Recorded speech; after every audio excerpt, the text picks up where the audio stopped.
नमस्कार, उत्तराखंड समाचार में आपका स्वागत है। मैं हिना जोशी छेत्री। आइए सबसे पहले नजर डालते हैं आज के मुख्य समाचारों पर। राज्य में बारिश से जनजीवन प्रभावित। देहरादून, टिहरी, रुद्रप्रयाग, बागेश्वर और अल्मोड़ा में खेती को नुकसान। मौसम विभाग ने जारी किया 11 से 13 जून तक का अलर्ट।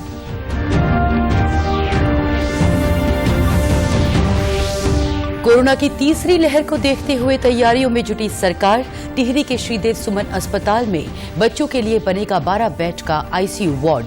कैबिनेट मंत्री सुबोध उनियाल ने किया निरीक्षण। ग्रामीण क्षेत्रों में वैक्सीनेशन ने पकड़ी रफ्तार। पौड़ी जिले के सभी ब्लॉकों में चला वैक्सीनेशन अभियान। युवाओं को वैक्सीन लगाने पर जोर।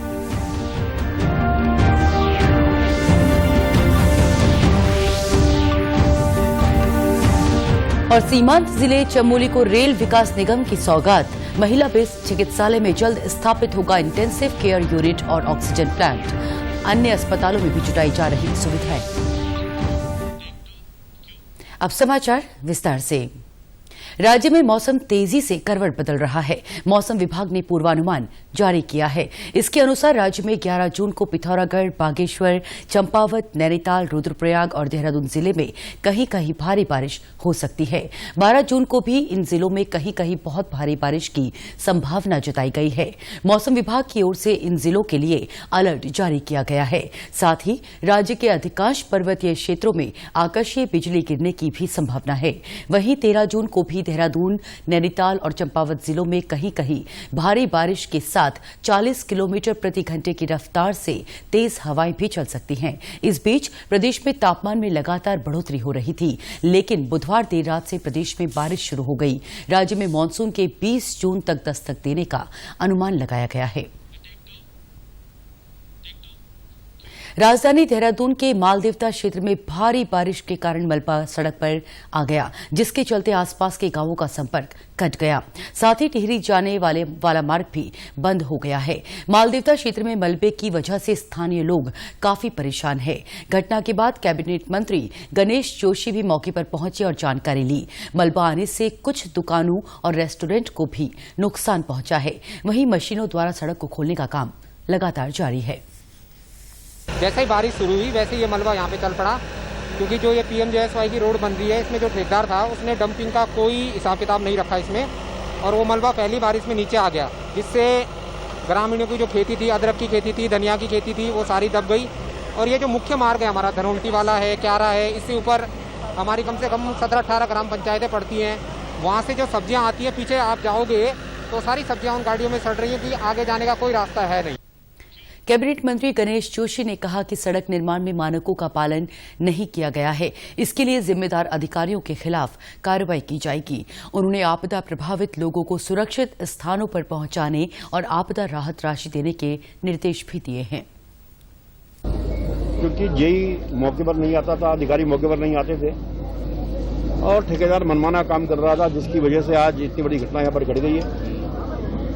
हम ये सुनिश्चित करेंगे कि जो भी इसके लिए जिम्मेदार होगा, जिसकी वजह से उसकी जिम्मेदारी फिक्स की जाएगी और उसके खिलाफ विभागीय कार्रवाई की जाएगी। दूसरा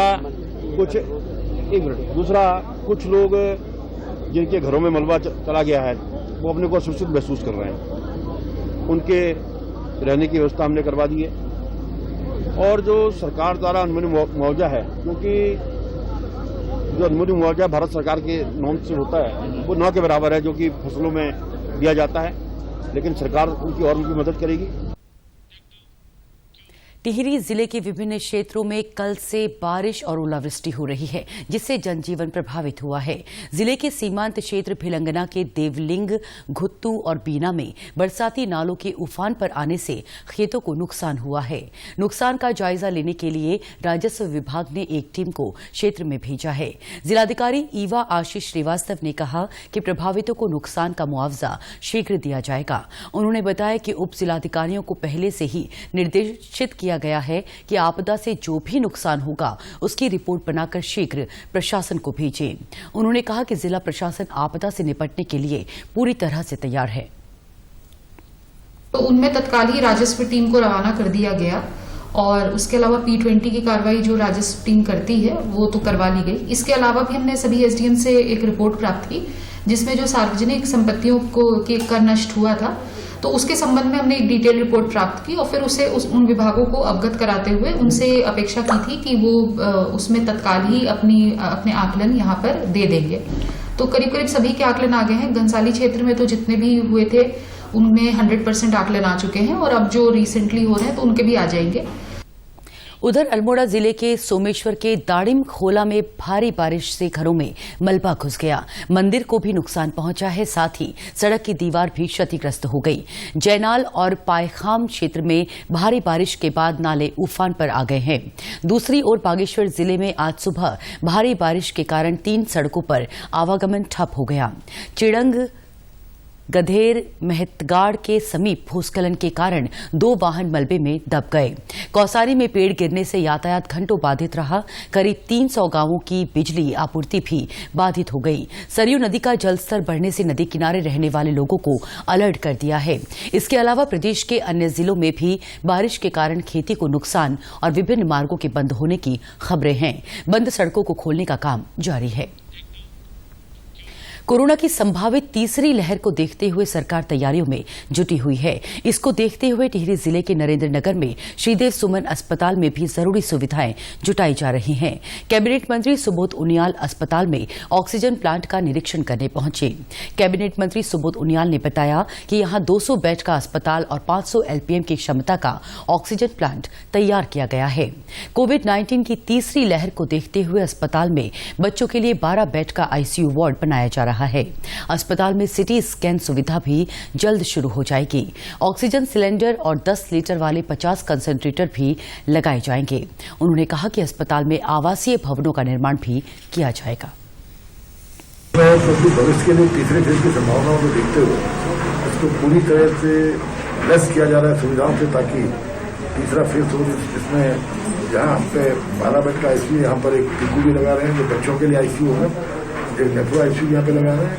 तो मैं समझता हूँ पीकू और नीफू के लगने के बाद ये सुविधाओं से जैसी होगा। साथ साथ सिटी स्कैन मशीन भी यहाँ पर स्थापित की जा रही है और इसके अलावा 500 एलपीएम का प्लांट जो आजकल में यहाँ पर लगना शुरू हो जाएगा। इसके अलावा दूसरा ही 500 एलपीएम का प्लांट जो लगाने का अभी हम लोगों पे विचाराधीन है।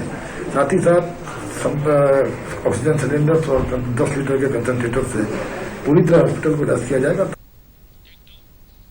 राज्य को वैक्सीन मिलने के बाद वैक्सीनेशन में तेजी आ गई है। पौड़ी जिले में 18 से 45 आयु वर्ग के लिए वैक्सीनेशन सेशन संचालित किया गया। वैक्सीनेशन जिले के सभी 15 विकास खंडों में किया जा रहा है। इनमें 27 टीकाकरण केंद्र बनाए गए हैं। मुख्य चिकित्सा अधिकारी डॉक्टर मनोज शर्मा ने बताया कि 18 से 45 आयु वर्ग का वैक्सीनेशन तेजी से किया जाएगा। उन्होंने बताया कि 60 साल से अधिक आयु वर्ग में लगभग 85% लोगों का टीकाकरण हो चुका है।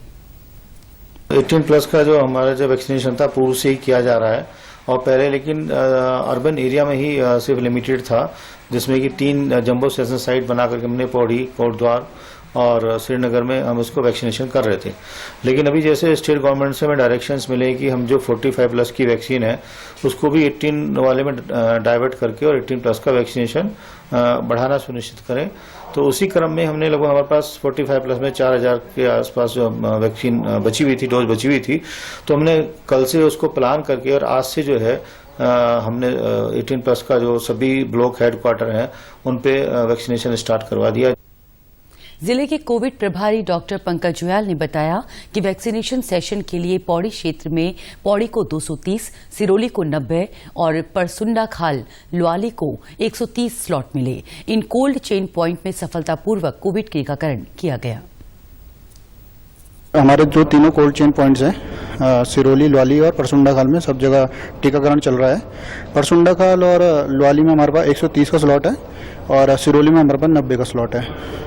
तो हम लोग ज़्यादा से ज़्यादा प्रयास कर रहे हैं कि रूरल एरिया को भी हम उसमें कवर करना शुरू कर दें। तो हमने आज से वो कवर करना शुरू कर दिया है। सीमांत जनपद चमोली में महिला बेस चिकित्सालय सिमली में जल्द ही इंटेंसिव केयर यूनिट और ऑक्सीजन प्लांट स्थापित किया जाएगा। रेल विकास निगम लिमिटेड की ओर से यहां 5 बेड का आईसीयू और 500 एलपीएम क्षमता का ऑक्सीजन जनरेशन प्लांट लगाया जाएगा। रेल निगम ने एक कंपनी को आईसीयू बेड और ऑक्सीजन प्लांट लगाने की जिम्मेदारी दी है। जिलाधिकारी स्वाति एस भदौरिया ने मुख्य चिकित्सा अधिकारी को कंपनी के अधिकारियों के साथ प्लांट स्थापना के लिए सभी औपचारिकताएं जल्द पूरा करने के निर्देश दिए हैं। उन्होंने बताया कि सामुदायिक स्वास्थ्य केंद्र जोशीमठ में ऑक्सीजन प्लांट स्थापित करने के लिए एनटीपीसी से वार्ता की गई है। साथ ही ग्रामीण निर्माण विभाग को अन्य सभी सामुदायिक स्वास्थ्य केंद्रों में ऑक्सीजन प्लांट स्थापित करने के लिए शीघ्र आंगणन उपलब्ध कराने के निर्देश दिए हैं। ये आरवीएनएल के द्वारा सीएसआर के अंतर्गत सिमली में एक प्लांट स्थापित किया जा रहा है, जो कि ऑक्सीजन प्लांट होगा 500 एलपीएम का, और इसके साथ ही 5 आईसीयू के बेड्स भी वहां पे स्थापित किए जा रहे हैं। और वहां पे भी हमारे, क्योंकि कोविड पेशेंट भी भर्ती रहते हैं, तो इससे हमारी स्वास्थ्य व्यवस्था को काफी फायदा भी। कंपनी के अनुसार 10 दिनों में आईसीयू बेड और अगले 45 दिनों के भीतर ऑक्सीजन प्लांट लगा दिया जाएगा। फ्रंटलाइन कोरोना योद्धा पुलिस कर्मियों को कोरोना से बचाने के लिए उधम सिंह नगर जिले में पुलिस लाइन में मास्क और फेस शील्ड बनाने का काम चल रहा है। ये मुहिम वरिष्ठ पुलिस अधीक्षक की पत्नी विनीता कुंवर ने शुरू की है। इन्होंने अपनी टीम के साथ मिलकर अब तक 2000 मास्क और फेस शील्ड तैयार कर पुलिसकर्मियों को बांट चुकी है। उन्होंने कहा कि हमारा प्रयास है कि उन पुलिसकर्मियों को कोरोना के खतरे से बचाया जा सके जो दिन रात ड्यूटी में तैनात रहते हैं। हम लोगों ने कोविड के लिए बहुत सारे कार्यक्रम किए हैं, जैसे कि मास्क बनाना, फेस शील्ड बनाना, और इसमें हमारी कुछ पुलिस की जो महिलाएं हैं, महिला कांस्टेबल हैं, कुछ उन्होंने बनाया, और कुछ हमारी घरैया लाइन की जो महिलाएं हैं उन्होंने भी बहुत सहयोग किया है। और हम लोगों ने 1000 के करीब 5 जून को हमने वितरण कर दिया है, और कुछ हमने पत्रकारों को भी दिए हैं और कुछ हमने नगर पालिका के सफाई कर्मचारियों को भी दिए हैं। पुलिस अधीक्षक क्राइम की पत्नी सरिता सिंह ने बताया कि कोविड-19 के तीसरे दौर के संक्रमण को देखते हुए बच्चों को तैयार किया जा रहा है। उन्हें योगाभ्यास कराया जा रहा है, जिससे उनको कोविड के संक्रमण से बचाया जा सके।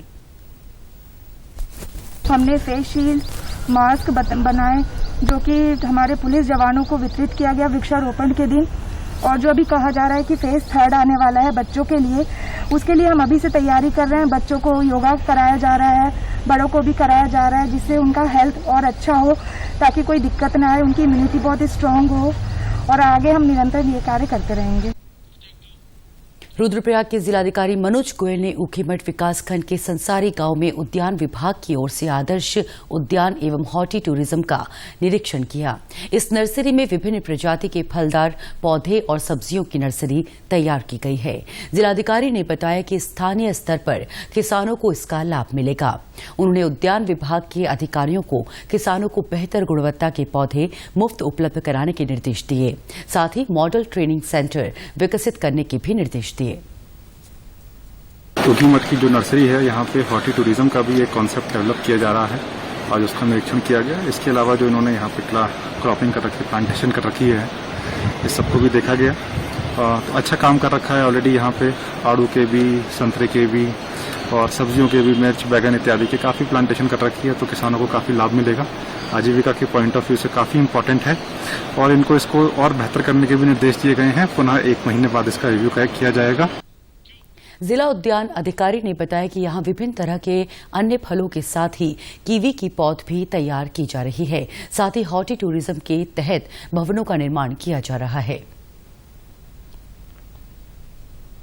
जो हमारी आदर्श उद्यान है, उसमें पहले जो है हमारे मिशन योजना के अंदर 15 लाख रुपए से पूरे पॉली हाउस लगवाए गए 400 स्क्वायर मीटर में, 150 स्क्वायर मीटर शेड नेट लगवाई गई है। कीवी के प्लांटेशन भी मदर प्लांट के लिए किया गया, उसका स्ट्रक्चर और वायर वगैरह सभी लगा दिया गया है। उत्तराखंड के प्रादेशिक समाचारों में आज बस इतना ही। चलते चलते एक नजर मुख्य समाचारों पर। राज्य में बारिश से जनजीवन प्रभावित। देहरादून, टिहरी, रुद्रप्रयाग, बागेश्वर और अल्मोड़ा में खेती को नुकसान। मौसम विभाग ने जारी किया 11 से 13 जून तक का अलर्ट।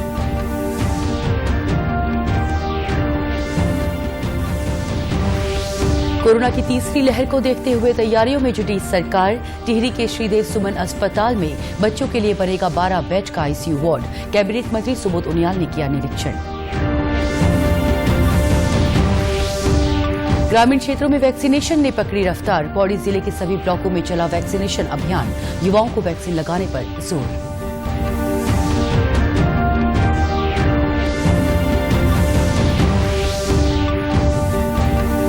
और सीमांत जिले चमोली को रेल विकास निगम की सौगात। महिला बेस चिकित्सालय में जल्द स्थापित होगा इंटेंसिव केयर यूनिट और ऑक्सीजन प्लांट। अन्य अस्पतालों में भी जुटाई जा रही सुविधाएं। प्रदेश से जुड़ी अपडेट्स के लिए आप हमसे सोशल मीडिया के माध्यम से भी जुड़ सकते हैं। हमारा ट्विटर हैंडल है DDNews_देहरादून। हमारा फेसबुक पेज है DD न्यूज उत्तराखंड और हमारे YouTube channel DD news Uttarakhand को भी आप सब्सक्राइब कर सकते हैं। कोरोना संक्रमण से बचने के लिए मास्क का अनिवार्य रूप से और सही ढंग से प्रयोग करें। साथ ही सामाजिक दूरी का ख्याल रखें। नियमित रूप से हाथ धोएं और याद रखें, कोरोना को हराना है, मास्क जरूर लगाना है। साथ ही अगर आपने अभी तक वैक्सीनेशन नहीं कराया है तो आप भी आरोग्य सेतु या कोविन के माध्यम से खुद को रजिस्टर करके वैक्सीन लगवा सकते हैं। नमस्कार।